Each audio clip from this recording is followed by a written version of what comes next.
Hello, everyone. I want to take this time to offer some summary points on our last module.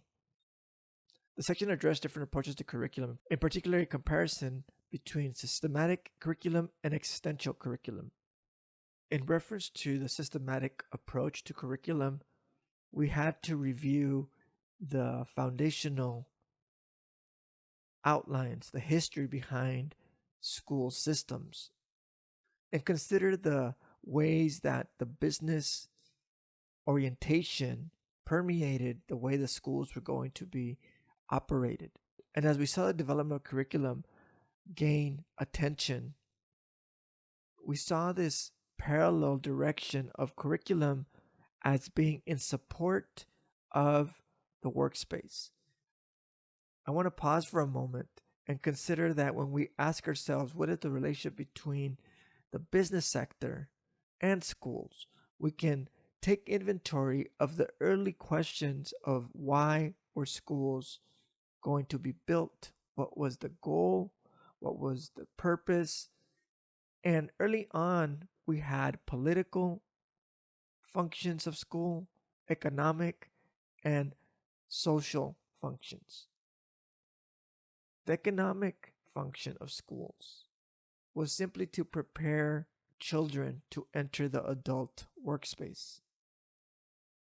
That adult workspace could be separated into different sectors so that some of us were expected to be the managerial section and others were supposed to be the physical labor. And each respective group was supposed to get a different education experience. We can start calling it a different curriculum. So as we pause to consider the ways that schools historically have explicit functions, we can understand that as we itemize the systematic curriculum, as we make an assessment of the systematic perspective of curriculum, we can look at the ways that the marketplace and the bureaucratic design of government institutions are compatible so that students were not simply navigating a school system that was literally system oriented because it was an institution that was run through levels of hierarchy and bureaucracy, but they were also navigating a school system to be trained to fit compatibly to an adult world that itself was bureaucratic. The ways that we think about uniformity, standardization, regulation of our patterns of behavior as children was in benefit for how compatible we would be as adults. In extension to the systematic perspective, we have the existential perspective. The existentialist curriculum differs in the way that the system-oriented content and experience is engaged. Within an existentialist approach, we have authors such as Maxine Green that explicitly is anti-system. And not just anti-system as an operation of schooling, anti-system in the way that the expectations of fitting in like a piece of a well-placed puzzle in the larger social structure is not the goal. The goal is to think of a full human being that is relatively different, awkward even, to what is expected within the bureaucracy. As we think about the comparison and contrast between the systematic curriculum and the existentialist curriculum, we can start connecting the assessment to certain questions. The first question I pose is, how does the curriculum connect to the institutional context? What is the relationship between the school system and the curriculum philosophy?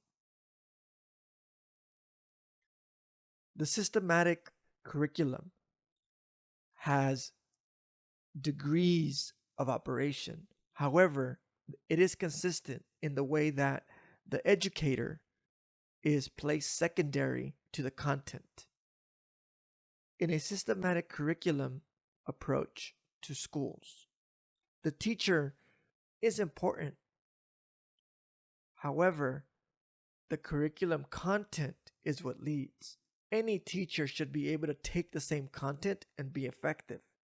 And although there are different authors that give different degrees of credit to creativity, ability, talent of being a teacher, I think all of them are consistent in the assessment that the teacher is not the primary emphasis in a systematic approach to curriculum. And the reason this is important is that that perspective, even though many of us as educators may feel upset, even maybe disrespected by how our value becomes secondary, we can understand that within the institution's perspective, we are part of a puzzle, a piece that can be interchangeable. As long as we are effectively prepared, we should be interchangeable between educators. So that one second grade teacher teaching math, teaching addition and subtraction should be as effective as any other second grade teacher, as long as they both were prepared equally to exercise the curriculum. And I repeat the question, how is this curriculum approach consistent to the context in which it is being exercised? And I say that the context is a society that may perceive humans in that way. What if we live in a society that does not see us as individuals, but sees us as types of people? And if we are perceived as types of people, one group is just as interchangeable as another. So that if we consider the gender category, one heteronormative masculine context is just as effective in a certain placement of a job than any other person that enters that category. The next question that I pose is, how is the curriculum supportive of the school purpose? So that a systematic approach to instruction in its most heightened format is a script lesson where the educator can just hand over the script to any other adult who can read and be as effective. Well, one of the things that I think is important is that the early school system was to produce uniform citizens. One person should be able to recite the Pledge of Allegiance in exactly the same way as any other person, even if they were separated by hundreds of miles.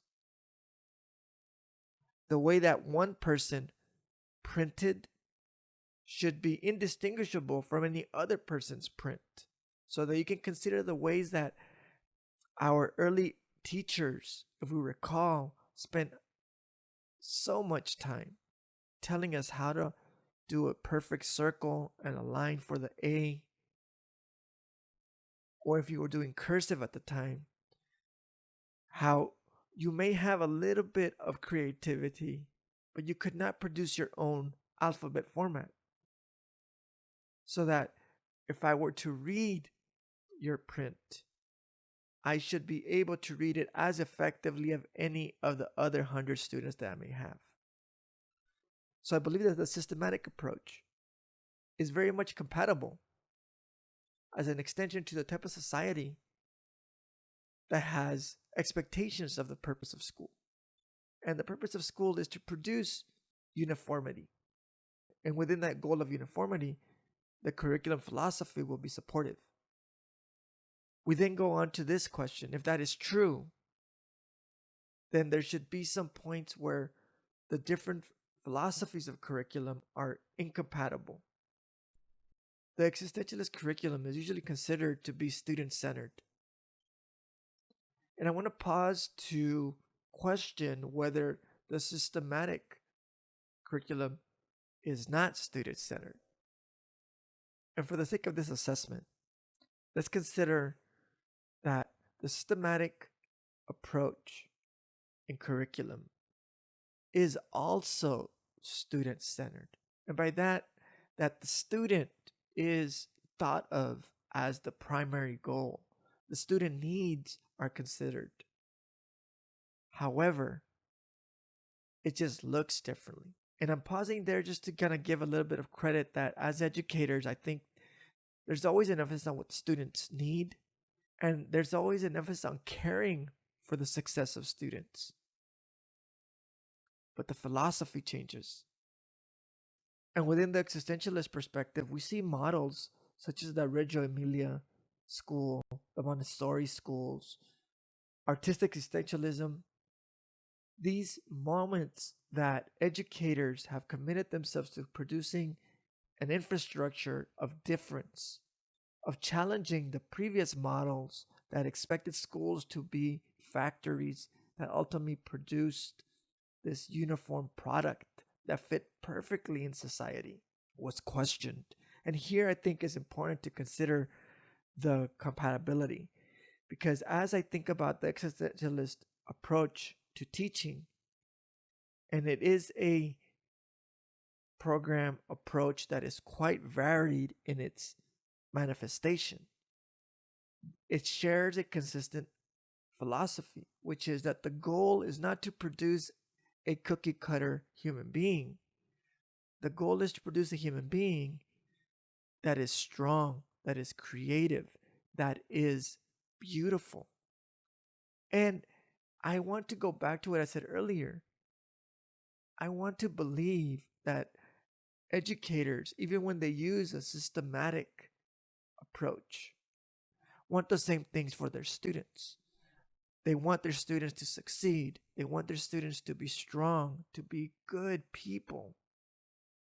But their philosophy is in what they believe will give them the greater rewards. And the rewards may be given to those that fit well. If the system wants squares, we will become squares. And this is something that is different in the existentialist approach. Here, the educators are aware of the way the system operates, but they explicitly reject it. And I will pose this question here so that we can talk about the issue of social justice. Does the existentialist system fit within the approach to social justice, given the vulnerability that we have when we are different? And I'm not arguing to consent to the forces that wish us to be square and accept the world as it is. But I am arguing for this assessment that as we think about the existentialist approach, we think of opportunities and privilege. Which students are able to stand and be anti-system without risk? And that's why I repeat this question. What is the compatibility between the curriculum design and the system? The system as an education institution in which these things are occurring, and the system / society that we participate in as we exit the school.